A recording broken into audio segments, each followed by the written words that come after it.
नमस्कार, news nation देख रहे हैं आप। आपके साथ मैं हूं नवेद और चलिए बुलेटिन की शुरुआत इस बड़ी खबर से करेंगे।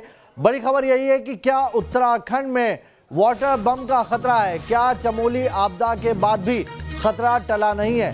आपको बता दें 168 लोगों को तलाश करने का काम अभी जारी है। ऋषिगंगा कंपनी के 2 लोग अपने घर आए। टनल में रेस्क्यू की कमान एनडीआरएफ को दे दी गई है।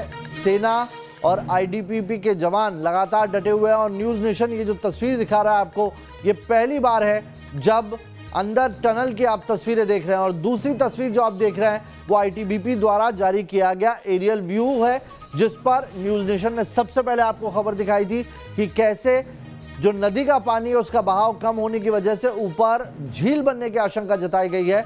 और आईटीबीपी ने भी बताया कि 4 से 5 ऐसी वाटर बॉडीज के पॉकेट एरियल व्यू में दिखाई पड़े हैं।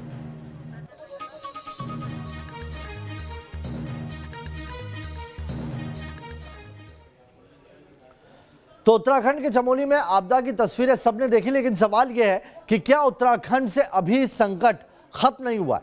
क्या धौलीगंगा नदी के बहाव कम होने की वजह झील बनने का खतरा तो नहीं है, क्योंकि आईटीबीपी ने भी अपनी रिपोर्ट में इस बात की आशंका जताई।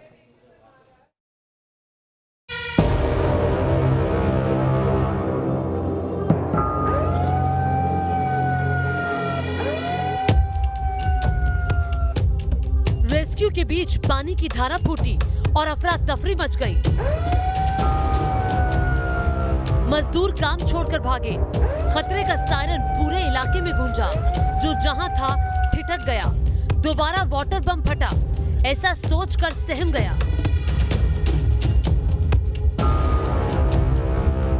ये तस्वीर उसी तपोवन टनल की है जिस पर देश ही नहीं पूरी दुनिया की नजर है। 30 से ज्यादा मजदूर 7 फरवरी से इसी सुरंग में फंसे हैं। जिंदा हैं, ये सिर्फ आस की डोर से टिका विश्वास है। सेना से लेकर एनडीआरएफ तक इन्हें निकालने के लिए दिन रात एक किए हुए हैं, लेकिन बीच बीच में मुसीबत बवंडर की तरह फूट पड़ता है। देखिए, तपोवन में जिस टनल पर रेस्क्यू ऑपरेशन चलाया जा रहा है वहां पर इस वक्त अफरा तफरी का माहौल हो गया है, क्योंकि पीछे से खबर आई है कि जो नदी का पानी है उसका लेवल बढ़ रहा है। अभी ये स्पष्ट तौर पर जानकारी नहीं मिली है कि आखिर क्या हुआ है पीछे, लेकिन अभी डीएम और यहाँ पर जो अधिकारी हैं उन लोगों को किसी स्थानीय, ऐसा बताया जा रहा है किसी स्थानीय लोगों के द्वारा ये जानकारी दी गई है कि इस नदी में, धौलीगंगा नदी में पानी का स्तर बढ़ रहा है। लेकिन अभी देखिए जो यहाँ पर मशीनें काम कर रही थी उन मशीनों को भी ऊपर लाया जा रहा है। एक एक कर इस पूरी जगह को खाली कराने की कोशिश हो रही है। अफरा तफरी की स्थिति यहां बनी हुई है। गनीमत है कि अफरा तफरी पानी की धार के शांत होते थम गई है। अंदर फंसे लोगों तक पहुंचने का अथक प्रयास दोबारा शुरू हो गया है। लेकिन आपको बताना ये है कि आज भले रेस्क्यू दोबारा शुरू हो गया, लेकिन डर भयानक है। कहा यह जा रहा है कि टनल के पीछे एक बड़ी सी झील बन गई है जो किसी भी वक्त फट सकती है और फिर से 7 फरवरी वाली तबाही आ सकती है।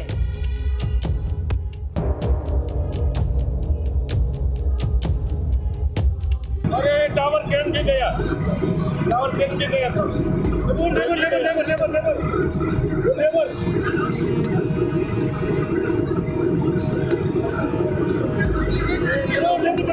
एक मर गया। अरे बेचारे गए काम भी।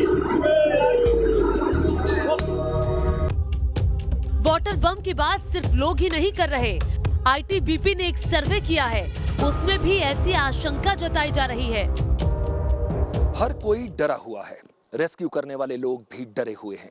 क्या सचमुच कोई वाटर बम है या फिर अनहोनी के बाद का ये डर साइकोलॉजिकल है? मैंने इसकी इन्वेस्टिगेशन की। 7 घंटे पर्वतों पर चढ़कर सच अपने दर्शकों के लिए हम सामने लाए हैं। अब देखिए कि नेशन इन्वेस्टिगेशन में हमने किन सवालों की पड़ताल की है। सवाल नंबर 1, क्या टनल के पीछे दूसरा वाटर बम मौजूद है? सवाल नंबर 2, आईटीबीपी की रिपोर्ट क्या सच है? सवाल नंबर 3, लोकल लोगों का दावा क्या सच है? ये इन्वेस्टिगेशन आसान नहीं था। सामने 1100 मीटर ऊंचे पहाड़ हैं, पत्थर खिसकने का खतरा है, पूरे इलाके में मातमी सन्नाटा है, लेकिन फिर भी हम नंगे पांव तहकीकात के लिए गए। 7 घंटे चलते रहे, फिर जो हमने देखा वो होश उड़ाने वाला है। पहाड़ों पर धूल का गुबार और ऋषि गंगा नदी की धीमी धार, अनहोनी सामने है। ऐसी आशंका और बड़ी हो गई है। दुर्गम रास्तों से होते हुए अब हम उस पड़ाव पर पहुंच चुके हैं जहां से साफ तस्वीर देखी जा सकती है। जो नदी है वो किस तरह से ब्लॉक है, केवल एकमात्र नाली जैसी जगह से ये जो पानी निकल रहा है, जो धारा आगे रैणी और फिर जोशीमठ उस तरफ को बढ़ रही है, लेकिन बीच में किस तरह से ब्लॉकेज है वो देखी जा सकती है कि इस वक्त अब इससे आगे की जो तस्वीर है वो और ज्यादा खतरों से भरी है। लेकिन यहां पहुंचकर आपको साफ तौर पर दिखाई दे जाएगा कि स्थिति किस तरह की है, ब्लॉकेज किस तरह की साफ तौर पर दिखाई दे रही है। तो यहाँ सबसे बड़ा सवाल यही है कि क्या अभी उत्तराखंड से खतरा टला नहीं है। मेरे सहयोगी विद्यानाथ झा मेरे साथ जुड़ गए हैं, जो कल से लगातार बता रहे हैं किस तरीके से रेस्क्यू ऑपरेशन में अंजाम दिया जा रहा है। विद्या, अभी क्या अपडेट है रेस्क्यू ऑपरेशन को लेकर, और जिस तरीके से जो पानी का फ्लो है कभी कम होता है कभी ज्यादा होता है, लगातार डर बना हुआ है। बिल्कुल, देखिए नवेद, एक बड़ी बात यह हुई है, न्यूज नेशन की खबर का असर यह हुआ है, हमारे सवालों का असर यह हुआ है कि यहां पर जो रेस्क्यू ऑपरेशन चलाया जा रहा था, कल तक जिस तरीके से चलाया जा रहा था उसकी रणनीति में बदलाव किया गया है। अब एनडीआरएफ को यह पूरी जिम्मेदारी दी गई है, एसडीआरएफ की टीम भी उनके साथ है और साथ ही एनटीपीसी के जो कर्मचारी हैं, लोग हैं, वो इस रेस्क्यू ऑपरेशन को हैंडल कर रहे हैं पूरी तरीके से। दूसरी तरफ आईटीबीपी और आर्मी को स्टैंड बाय पर रखा गया है, थोड़ा सा ऊपर रखा गया है, पहाड़ी पर ही जो रेस्क्यू ऑपरेशन जहां पर चल रहा है टनल उसके थोड़ा सा ऊपर ही रखा गया है पास में, ताकि जरूरत पड़ने पर आर्मी और आईटीबीपी के जवानों को भी इस्तेमाल किया जा सके, उनको काम पर लगाया जा सके। लेकिन अब थोड़ी गति आई है, थोड़ी सी रफ्तार अब देखने को मिली है। जब हमने कल यहां डीएम और कमिश्नर, तमाम जो अधिकारी बैठे हुए थे, उनसे सवाल किया था, उसके बाद से थोड़ा अब बदलाव देखने को मिल रहा है। देखिए, डंपर लगा दिए गए हैं और दूसरी तरफ जेसीबी जो पहले से काम कर रही है, उस जेसीबी के जरिए डंपर में मलबा डाला जा रहा है और फिर उस मलबे को बाहर फेंका जा रहा है। 2 डंपर की मशीनें यहां पर लगाई गई हैं और एक जेसीबी अंदर से मलबा निकालने का काम कर रही है, जेसीबी मशीन। तो यह एक बड़ा बदलाव है। हो सकता है कि इससे थोड़ा सा जो रेस्क्यू ऑपरेशन है उसको गति मिले और जल्दी से मलबे को बाहर निकाला जा सके, क्योंकि अभी यहां टनल में जो 34-35 लोग अंदर हैं, उनको बाहर निकालना जो है वो सबसे बड़ा चैलेंज है। दूसरी तरफ हमारी एक और खबर का असर हुआ है कि ऊपर कहीं मड है, कहीं मलबा जमा हुआ है, साथ ही पानी जमा हुआ है। जो त्रासदी आई थी उसके बाद हालात ऊपर के कैसे हैं पहाड़ पर, वो हमने, हमारे सहयोगी सूरज अरोड़ा ने जो रिपोर्ट दिखाई पूरे देश को, उसके बाद अब थोड़ा सा जो यहां का प्रशासन है वो भी हरकत में है। आज अभी डीएम से मेरी बात हो रही थी, उन्होंने बताया कि अब पहाड़ पर ऊपर की तरफ वो लोग रैकी कर रहे हैं। साथ ही जो आईटीबीपी ने परसों रैकी की थी, जो एरियल सर्वे किया था, उसकी रिपोर्ट नहीं दी गई थी कल तक। लेकिन जब हमने यही सवाल पूछा था कि अगर आईटीबीपी को वहां पर कुछ दिखा है, कुछ मिला है, तो उसके बारे में जानकारी सार्वजनिक की जाए, तो वो जानकारी भी सार्वजनिक अब हो चुकी है। यानी कि जो जिन सूचनाओं को रोक कर रखा गया था, वो सूचनाएं अब सार्वजनिक हुई हैं। दूसरी तरफ यहां जो रेस्क्यू ऑपरेशन है उसको भी गति मिला है। तो न्यूज नेशन की खबर का ये बड़ा असर तो हुआ है, लेकिन खबर का असर हुआ है, रेस्क्यू ऑपरेशन में स्ट्रेटेजी में थोड़ा सा बदलाव हुआ है, ये बता रहे हैं विद्या, मेरे सहयोगी विद्या बने रहेगी हमारे साथ। उत्तराखंड के चमोली की जिस टनल में 35 लोगों के फंसे होने की आशंका है, उस तपोवन टनल के अंदर तक न्यूज नेशन की टीम पहली बार पहुंची। कोई पहली बार है जब कोई न्यूज चैनल अंदर तक पहुंचा है। तपोवन टनल के इंच का मौजूदा हाल आपको इस रिपोर्ट में मिलेगा। जो लोग फंसे हैं उनको रेस्क्यू किया जा सके, इसलिए ये टीमें दिन रात यहाँ पर काम कर रही हैं। अंदर देखिए कितने बड़े बड़े पाइप हैं, कितनी बड़ी बड़ी विद्युत की लाइनें हैं, इनको कट करना पड़ रहा है। यानी मुश्किलें कितनी ज़्यादा इन टीमों के लिए है, दिक्कतें बहुत ज़्यादा हैं, परेशानियां बहुत ज़्यादा हैं। और अगर ऐसी स्थिति नहीं होती तो शायद बेहतर तरीके से काम किया जा सकता था। लेकिन अब यहाँ से हम आपको दिखाएंगे कि किस तरह ये पूरा जो काम है वो किया जा रहा है। अब जो मशीनें हैं, इस तरह से जो एक्सवेटर मशीनें हैं वो मलबे को उठा रही हैं और वहीं से मलबा डाला जा रहा है। सर, आप लोग भी अंदर से अभी आए हैं, कितनी मुश्किलें हैं सर? मलबा तो चारों ओर दिख रहा है पूरा, अगर देखा जाए तो। हाँ सर, इसमें अभी टाइम लगेगा। मलबा अभी टनल में चारों तरफ साइड में भी मलबा है और अभी टाइम लगेगा।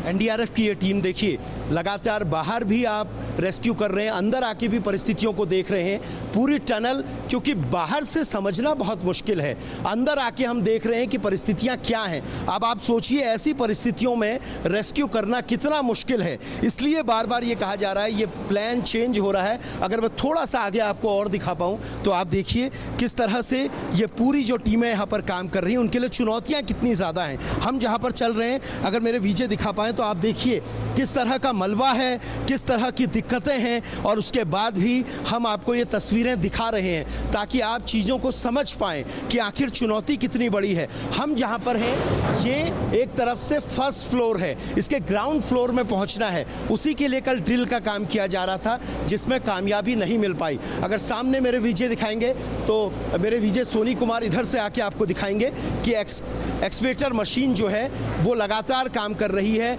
लगातार मलबे को वहाँ से खींच रही है। पीछे की ओर से मलबा लगातार खींचा जा रहा है और ये मलबा खींचने के बाद इस तरह से डंपर में लोड हो रहा है। ऐसा इसलिए किया जा रहा है क्योंकि ये माना जा रहा है कि ऐसा करने से पूरी तरीके से जो मलबा है वो ज़्यादा आ पाएगा।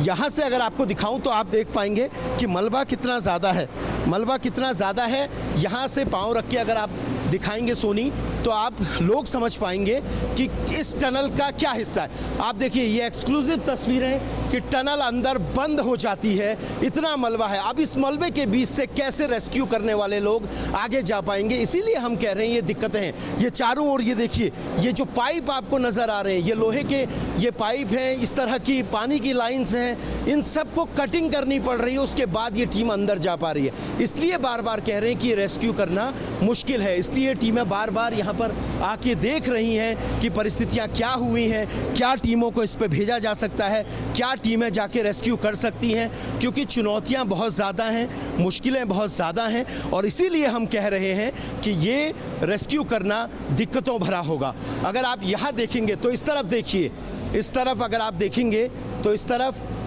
सामने की ओर मेरे वीजे दिखाएंगे कुछ मार्क किया हुआ है 70 मीटर। ये 70 मीटर का मार्क है जहां से ड्रिल करना था। ये पॉइंट यानी यहां पर जहां मैं खड़ा हूं, मैं टनल के अंदर 70 मीटर आ चुका हूं। अब आगे की ओर आपको दिखाऊंगा तो आप ये समझेंगे कि आखिरकार किस तरह से दिक्कतें हुई हैं। ड्रिल करने की जो कोशिश की जा रही थी वो ड्रिलिंग पॉइंट भी यहाँ कहीं होना चाहिए। यहाँ कहीं आसपास में ड्रिल किया गया था। सर ड्रिल पॉइंट कहाँ पर होगा जहाँ ड्रिल करने की कोशिश की गई थी? 80 पॉइंट पे ड्रिल है। अगर आप देखेंगे पीछे 70 मीटर दिखाया था, अब आगे 80 मीटर है और उसके पीछे इस तरह से मार्किंग की गई है। मतलब आप लोगों ने ये जब नापा होगा तो हर जगह पे ताकि याद रहे, तो इसलिए ये डिस्टेंस लिखी है। हाँ सर, ये दीवारों में हर जगह पे डिस्टेंस लिखा गया है, हर 5-5 मीटर में डिस्टेंस लिखा गया है। हर 5 प्रोग्रेस रिपोर्ट पता चल सके कि कितना अभी तक जो डिगिंग वगैरह किया गया है वो पता चल सके। सर अब स्थिति क्या है? क्या मलबा और बह रहा है अभी सर मलबा ज़्यादा नहीं बह रहा है, थोड़ा कम है, लेकिन अभी काम चल रहा है ठीक से। मलबा अब पहले से कम बह रहा है, लेकिन 80 मीटर तक हमने आपको टनल के अंदर आकर दिखाया। ये तस्वीरें आप पहली बार देख रहे हैं। और रेस्क्यू ऑपरेशन जहां चल रहा है, मेरे सहयोगी विद्यानाथ झा लगातार बने हुए। विद्या, अब आगे की क्या स्ट्रेटेजी है? एनडीआरएफ और एनटीपीसी के जो लोग वहां पर काम कर रहे हैं, किस तरीके, क्योंकि 6ठा दिन हो चुका है आज। देखिए, कछुए की गति से पहले यहां पर काम हो रहा था और लेकिन दिखाया यह जा रहा था कि बहुत तेजी से युद्ध स्तर पर काम किया जा रहा है। और कल जब हमने यही सवाल पूछा कि भाई काम अगर हो रहा है तो अंदर पहुंच क्यों नहीं पा रहे हैं, हर रोज जब हमारी अधिकारियों से बात होती थी तो वो कहते थे 120 मीटर पहुंचे फिर से मलबा बाहर आ गया है, लेकिन कितना मीटर अंदर गए, कितना मीटर मलबा बाहर आया है, ये कोई स्पष्ट तौर पर बताने को तैयार नहीं हो रहा था। लेकिन कल के बाद अब देखिए स्थिति थोड़ी सी बदली हुई नजर आ रही है। वो हमारे सवालों की वजह से हो सकता है, लेकिन यहां पर बहुत सारी चीजें अभी बदली हुई हैं। जैसा कि हमने अपनी रिपोर्ट में दिखाया कि अंदर तक जो डंपर हैं वो डंपर गए हैं, वहां से मलबा लेकर आ रहे हैं। साथ ही बात अब यह भी है कि एक बड़ा सवाल अभी भी बना हुआ है, देखिए नवेद, और यही इसीलिए मैं बार बार कह रहा था कि भाई अगर आपसे काम नहीं हो रहा है। अगर राज्य सरकार इसको बहुत तेजी से इस ऑपरेशन को आगे नहीं बढ़ा पा रही है तो केंद्र सरकार, खुद प्रधानमंत्री नरेंद्र मोदी कह चुके हैं कि हम मदद के लिए जो भी चाहिए देने को तैयार हैं। तो राज्य सरकार को मदद लेनी चाहिए और खुलकर मदद लेनी चाहिए, क्योंकि 34-35 लोगों की जान का सवाल है। एनडीआरएफ की टीम यहां पर मौजूद है, एसडीआरएफ की टीम यहां पर मौजूद है, आईटीबीपी यहां पर मौजूद है, आर्मी मौजूद है, एनटीपीसी की टीम मौजूद है। लेकिन देखिए एक बड़ी विडंबना देखिए, मैं बताना चाहता हूं कि एक ड्रिल मशीन जो है जिससे ड्रिल करके अंदर की तस्वीर देखने के लिए ड्रिल किया जा रहा था 2 फीट का, वो ड्रिल मशीन टूट गई है और लगभग 24 घंटे से ज्यादा का वक्त बीत चुका है, अभी तक वो ड्रिल मशीन नहीं आ चुकी है। यहां पर आप देखिए एक चॉपर रखा गया है स्टैंड बाय के लिए कि कोई वीवीआईपी अगर आएगा, वीवीआईपी मूवमेंट हो राज्य में तो उसको उस चॉपर से घुमाया जाएगा। लेकिन क्या एक मशीन लाने के लिए चॉपर का इस्तेमाल नहीं किया जा सकता है? ये बड़े सवाल हैं, क्योंकि जान फंसी हुई है 34 लोगों की टनल के अंदर। तो फिर सवाल यह है कि ये जो तमाम बातें हैं, ये जो तमाम सवाल है, इसका जवाब कौन देगा? और इस तरफ ध्यान प्रशासन का क्यों नहीं जा रहा है? जो स्थानीय प्रशासन है या फिर जो लोग इस ऑपरेशन को देख रहे हैं, डील कर रहे हैं, या फिर जिन लोगों को वो मशीनें वहां से उठाकर यहां लानी है, अगर ड्रिल कर दिया जाए, अगर ड्रिल हो जाए तो आसानी से पता चल जाएगा कि भीतर टनल के भीतर जो हलचल है, लोग हैं, मलबा है, मशीनें हैं, उनकी स्थिति क्या है। जी, सवाल यह भी उठता है यहां पर, क्योंकि अब अगर अंदर तक 80 मीटर अंदर तक पहुंचे, 120 मीटर अंदर तक पहुंचे हैं, तो क्या मान के चल रहे हैं जो लोग हैं 35 लोग, उनकी लोकेशन क्या है? क्योंकि ये बताया जा रहा है यहां पर अभी जो ड्रिल हो रही है या जहां से मलबा हटाया जा रहा है वो पहला तल है, इसके नीचे एक और टनल है और वहां पर उन लोगों के होने की आशंका जताई जा रही है। देखिए ये इसका जवाब तो यहाँ के जो कमिश्नर हैं उन्होंने कल ही हमें कहा था कि भाई इसका जवाब मैं नहीं दे सकता हूं, इसका जवाब कोई नहीं दे सकता, क्योंकि टनल के अंदर क्या है नहीं है वो कोई देख नहीं पा रहा है। और इसीलिए नवेद मैं कह रहा हूं कि ड्रिल करने की जो कोशिश हुई थी, एक बार उसमें अगर नाकामयाब हो गए तो दोबारा दूसरी ड्रिल मशीन यहां क्यों नहीं लाई गई? आखिर इसमें क्या दिक्कत है यहाँ के प्रशासन को है? अगर एक बार ड्रिल कर लिया जाए तो जो सवाल आप पूछ रहे हैं उसका जवाब मिल जाएगा, अंदर की तस्वीरें बाहर आ जाएंगी। जिन टनल के जिस हिस्से तक अभी पहुंचना नामुमकिन है, उस टनल के हिस्से में क्या हो रहा है वो तस्वीरें बाहर आ जाएंगी। वहां पर गाद है, मलबा है, पानी है, लोग हैं, लोग सुरक्षित हैं या नहीं हैं, ये तमाम जानकारी बाहर आ सकती है। लेकिन समझ से परे है कि यहां का प्रशासन, यहां की सरकार, राज्य सरकार किस तरफ सोच रही है और क्या देख रही है। उनको क्या ये लग रहा है कि जो 35 लोग हैं सवाल आपने विद्या उठाया है, क्योंकि जैसे जैसे वक्त बीत रहा है वहां पर जो अंदर 35 लोग फंसे हुए हैं उनकी जान का सवाल है और ऐसे में बिल्कुल भी कोताही नहीं बरतनी चाहिए। बहुत बहुत शुक्रिया आपका हमारे साथ जुड़ने के लिए। एक छोटा सा ब्रेक लेंगे।